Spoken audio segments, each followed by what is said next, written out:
Estamos de volta com o programa Você Pode Ser Feliz aqui pela Rede Século XXI. Viu que legal esse bate-papo tranquilo, leve e que nos ajudou a entender um pouco essa questão do passado, né? Olha como a Estela tem uma capacidade de nos ajudar a entrar aí, ó, em alguns meandros, algumas situações lá do passado que às vezes a gente tem até medo de entrar, né? Mas a gente descobre que quando a gente trabalha isso, a gente, como ela disse, a gente pode ser feliz. Não é aquela questão de você dizer assim, ah, eu vou ser feliz porque não tenho problema. Aí é complicado. Mas é saber que você pode ser feliz tendo as considerações das coisas que aconteceram lá no seu passado, tá bom? Isso é muito importante, daqui a pouco a gente vai falar um pouco mais sobre isso, direcionado à questão da fé. Olha só, nosso quadro de hoje, que imagem é essa? Nós temos aqui as participações. Vamos abrir, inclusive, mais um quadro 2? Isso, olha, vamos abrir mais um quadro. Você ligou agora no programa Você Pode Ser Feliz. Nós fizemos essa pergunta. Que imagem é essa? E vou dar a dica para você. Olha, ele foi deixar... Ixi, tá claríssimo. Ainda bem que estamos quase no final do programa. Tá claríssimo aí, olha. 019-3871-9620. Quem está nessa imagem foi deixado num cesto quando bebê pela sua mãe no Rio Nilo. Também ele viveu momentos assim de muita opulência e a gente diz assim, de muita riqueza, né? junto à filha do faraó, não é? Uma outra coisa muito especial, um homem que Deus usou para abrir o Mar Vermelho. E aí, quem será? Claro demais, não, Ziara? Claríssimo, não é, Val? Pessoal, se não souber, não é? Então, sabe sim, eu tenho certeza que sim.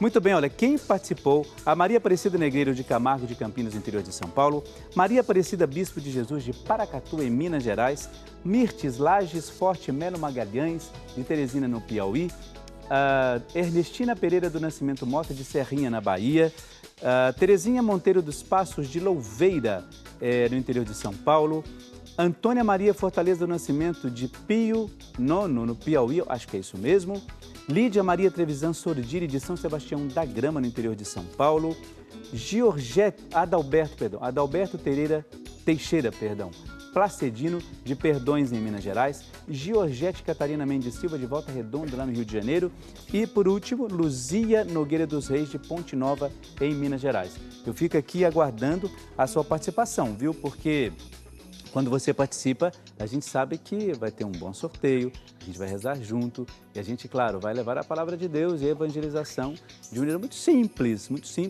mas eu diria de maneira muito efetiva na vida da gente. Muito bem, nós aprendemos aqui agora há pouco, né, com a Estela, essa psicóloga que veio nos ajudar a entender essa questão do sentimento. Porque o nosso tema de hoje é Eu Quero Viver o Presente. Falamos sobre isso, eu quero viver o presente. E eu quero viver muito bem o presente. Mas às vezes, quando nós estamos no nosso presente, vivendo as nossas coisas, no nosso trabalho, na nossa família, aquelas coisas mais essenciais da nossa vida, de vez em quando aparece uma pontinha de angústia, alguma dificuldade, algum sentimento que a gente não sabe muito bem identificar de onde veio. E aí a Estela, aqui ela foi nos ajudando a entender, olha, pode ser que isso tenha a ver com o passado, às vezes a gente fica muito preso ao passado, a gente precisa não voltar lá necessariamente, mas ressignificar essas coisas, dar um outro foco, uma outra visão para esse passado. E aí a gente começa a viver bem no presente. Sabe por quê? Às vezes tem muita culpa ligada nisso aí, não é? Às vezes a gente vai vivendo algumas coisas, começa carregando umas culpas, e quando a gente vai ver, a gente não está com tanta culpa assim, não é? É porque a gente foi, de uma maneira, interpretou errado uma situação, e aí quando a gente viu, puxa vida, aquilo ficou guardado ali. Até mesmo coisas que as pessoas dizem. Tem muita coisa, por exemplo, quando eu era criança ou adolescente, eu ouvi de alguém, de uma pessoa, até hoje eu me lembro disso, não é? E aquilo, mas por quê?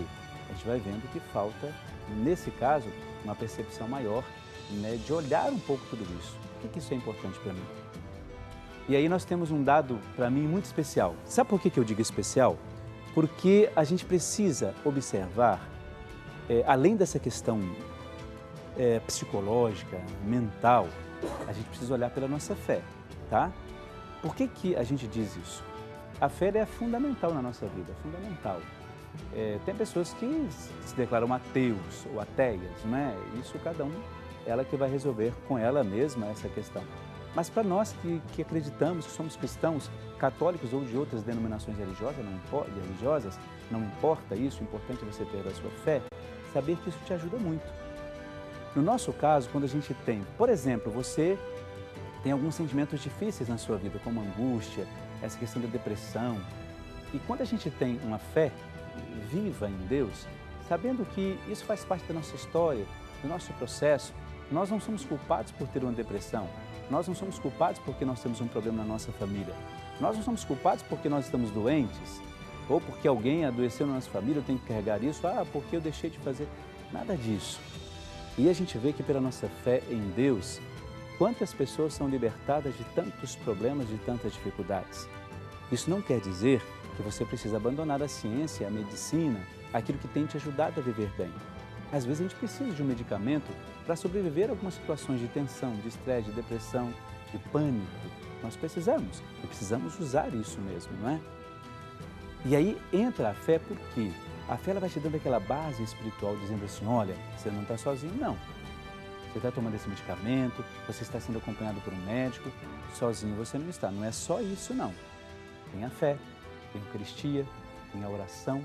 Nós, como padres, quando acompanhamos as pessoas e quando nós ouvimos as pessoas, a gente tem muito isso, de dar o ouvido àquela pessoa que não tem com quem conversar, não é?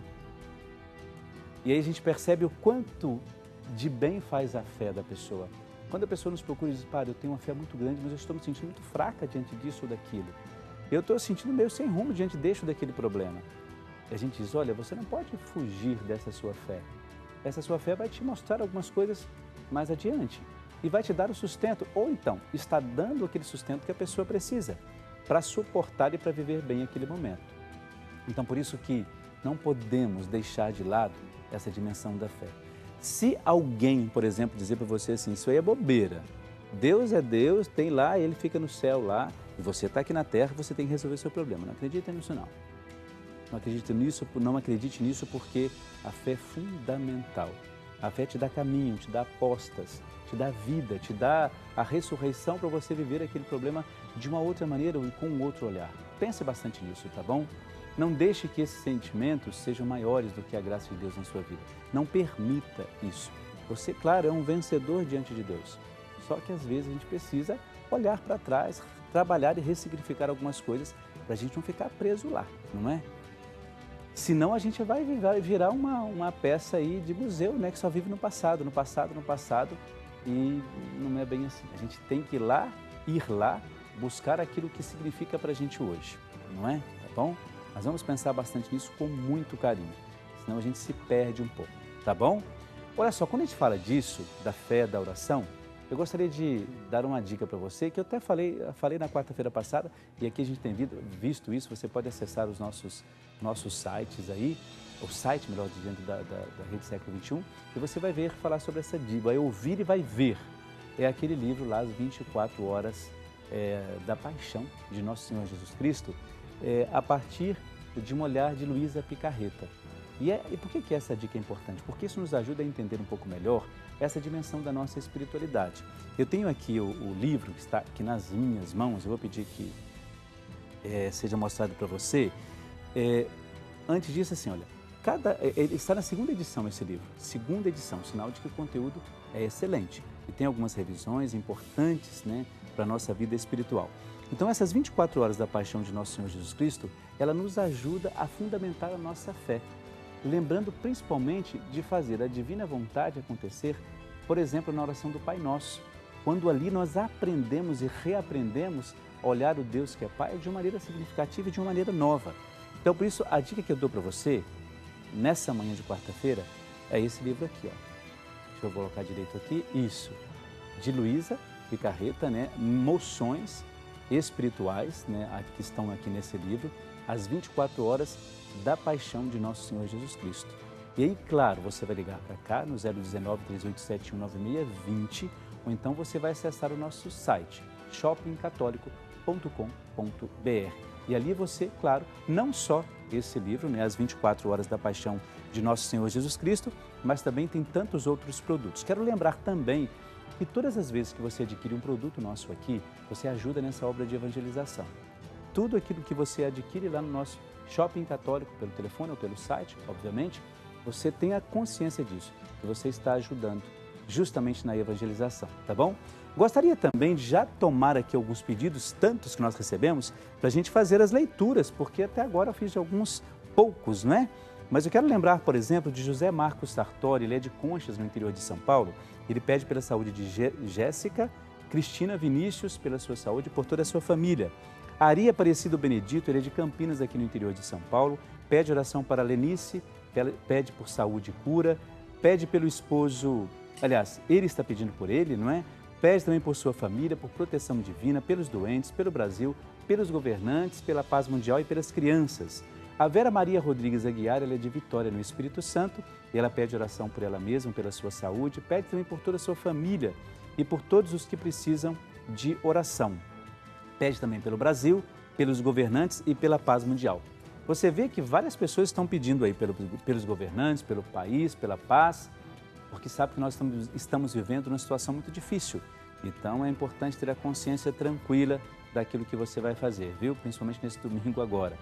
Gema da Costa Maçoca, de Tupã, no interior de São Paulo, pede oração pela sua filha, pela saúde de Maria do Carmo. Ela está sofrendo de depressão. Olha, nós estamos falando sobre isso aqui, viu, Gema? Ela pede também por ela mesma, pela sua saúde, pela paz no mundo, pela conversão dos pecadores. Coloca assim, olha, pelos médicos, pelos doentes, pelos padres e pelos funcionários da Rede Século XXI. Também a Marlene da Silva Pinto, de Carlos Barbosa, lá no Rio Grande do Sul, pede oração por ela mesma, pede também por toda a sua família, pela proteção divina, por todos os doentes, pela paz no Brasil, pelo mundo e pelas crianças. Daqui a pouco eu continuo fazendo as orações. Quero só lembrar do nosso quadro, que imagem é essa? Você pode fazer a sua ligação, ainda dá tempo, né? Dá tempo assim de você ligar e fazer a sua participação, pelo 019-3871-9620. Que imagem é essa que nós colocamos aí? Eu tenho certeza que você já sabe. Que imagem é essa, hein? Só a última dica, a primeira dica, aliás, que eu dei, e ele foi deixado num cesto, né? Já dá para saber, não é? Um cesto pela sua mãe no Rio Nilo, quando ele era bebê. Já dá para saber, não é? Então ligue para cá, 019-3871-9620. Intervalo rapidíssimo, rapidíssimo mesmo. Daqui a pouco a gente já volta, um instantezinho só. Até lá.